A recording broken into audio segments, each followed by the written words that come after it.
In this video, my girlfriend and I will be creating the ultimate paludarium to house our most favorite animal in the whole world, frogs. While she was gone on a family trip, I began to do some research on what I would need to create the most ideal environment for some froggy friends. I looked at various species of frogs to study their ideal habitats, some of their characteristics, and things to avoid when caring for these adorable creatures. Right after finishing up, I gathered my findings and decided to narrow down my options for inhabitants. There were three main things we were looking for before selecting our new tank mates. Number 1, can you hold it? Number 2, what's the maximum number allowed? And of course, the most crucial question, how adorable is it on a scale of 1 to 10? With these three things in mind, we can now move to creating the ultimate paludarium for our brand new friends. After a couple of weeks of waiting due to getting the wrong package in the mail, I finally got my tank delivered.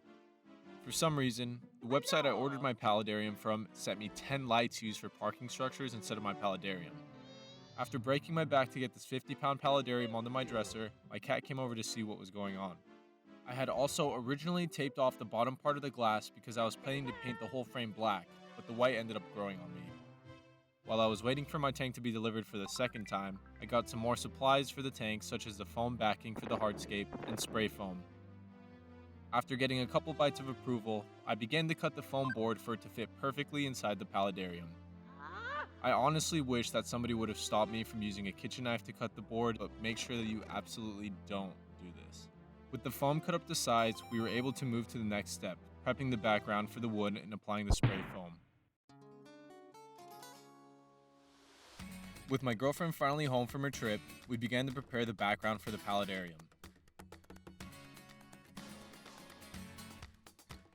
I started by drilling small holes to the pieces of foam board that I had cut earlier, then used zip ties and a layer of silicone to stick them together.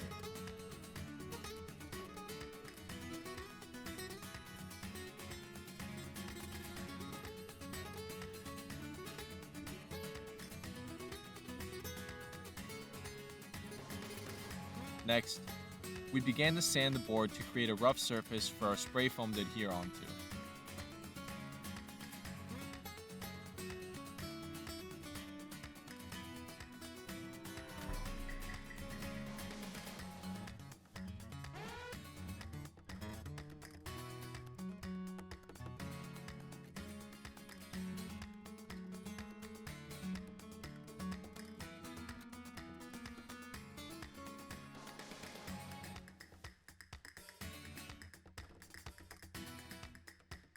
After saging the driftwood onto the board for a couple of hours to decide the best look for the tank, we taped off the edge of the foam to make a barrier to hold back the expanding foam that we would later apply.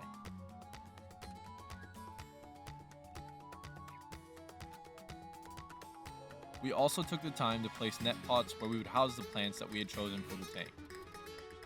It's super important to take your time and really experiment with different layouts to get your best look. You don't want to end up creating something that you're not satisfied with. With all this completed, we moved on to spraying the foam onto the board.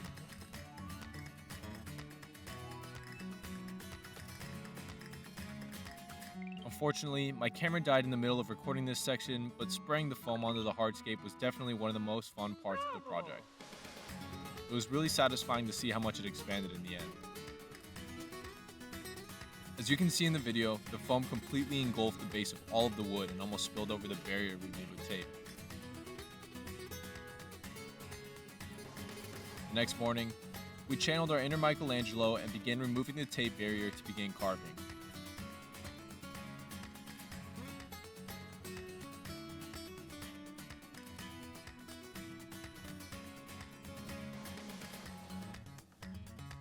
This was the most time-consuming part of the project, and we soon found out that carving away at foam can be very tedious.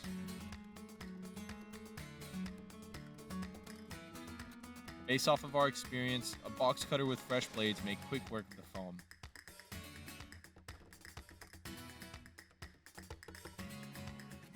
As always, make sure that you're being extra careful when working with sharp objects.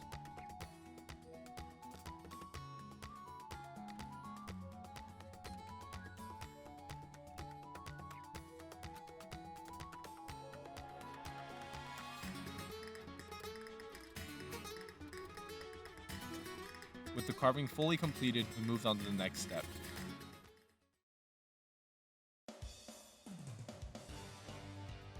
Since the foam is fully carved to shape, it's time to apply the silicone and the coco core to the whole hardscape.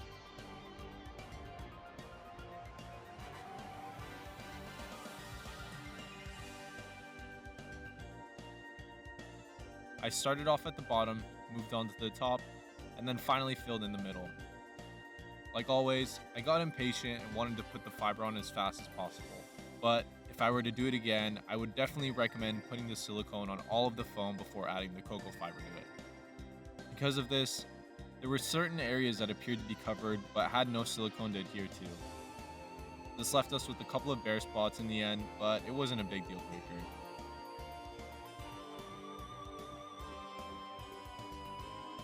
On a side note, the silicone smelled absolutely terrible.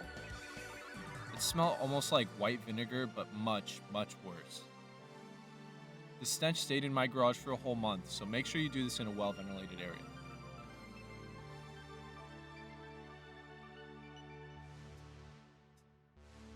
Make sure that you really pack down the fiber into the silicone because everything that is not touching the silicone will eventually fall off.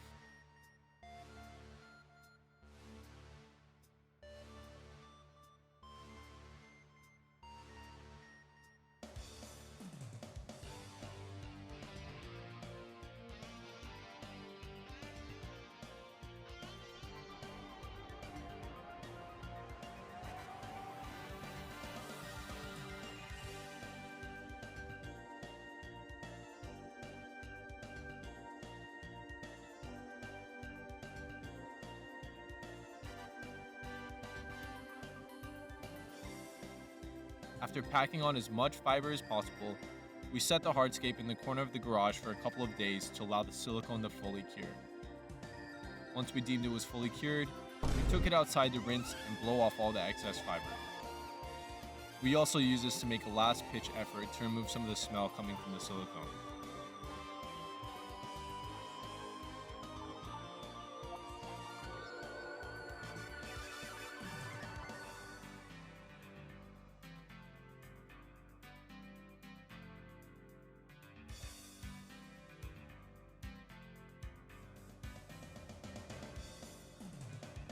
With one last sniff, I let the hardscape dry off in the sun before preparing to attach it to the back glass of my Paludarium. Now that the hardscape was fully dried, I disassembled my Paludarium upstairs and brought it to the garage. Here, we laid a thick bead of silicone along the back glass to secure it firmly into place. We had run out of gloves at this point and I got impatient, so I used my hand to smear silicone onto the glass. The texture was super weird and waxy, but I actually wouldn't recommend doing this either.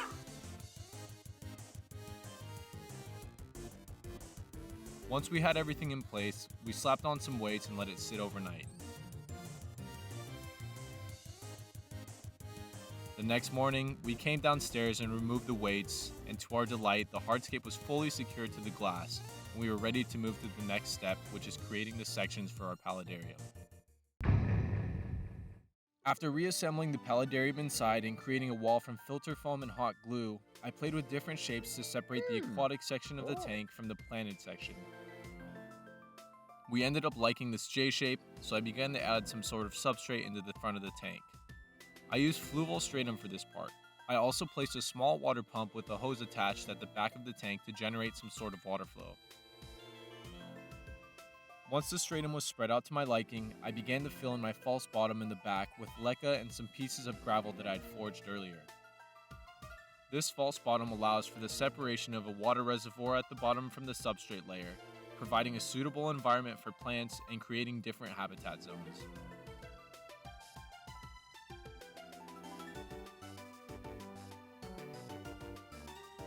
Next, I began stacking rocks along the border of the filter foam, creating a wall that would hold back the weight of the leca and dirt, as well as securing two of the sections in place.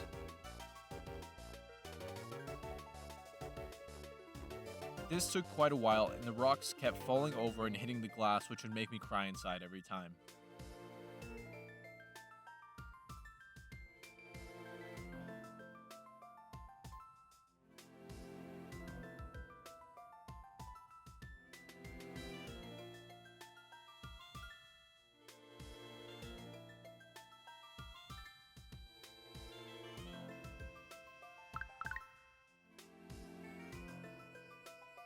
Once I had finished the rock wall, I glued the rocks together and then began to glue some plants onto the driftwood coming out of the hardscape.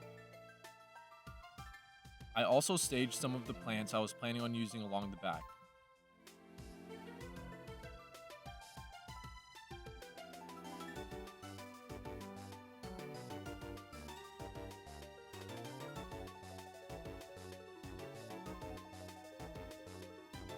Once everything was completed and placed accordingly, I filled in the planted section with dirt and prepared for the final stage of the project, planting.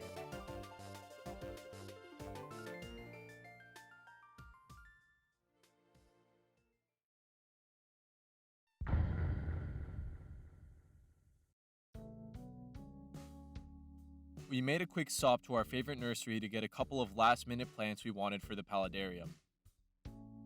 We only needed a couple of small plants since we already had most of what we were planning on using. However, we came across some overpriced rare plants and just had to share the prices with you guys. Oh, yes.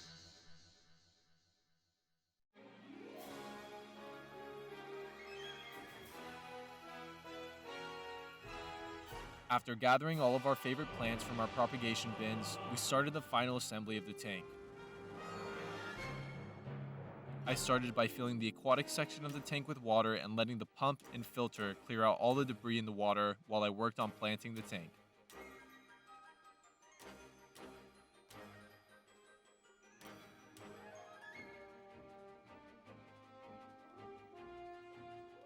Here, I slowly and carefully placed every plant in the best spot possible.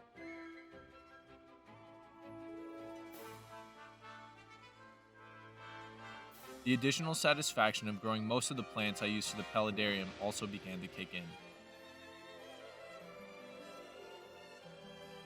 The whole time during this stage, I couldn't help but smile at the fact that we were able to create something so incredible. The Paludarium looked perfect from top to bottom. I took a moment to stand back and admire how vibrant and full of life the tank looked now that it had plants in it.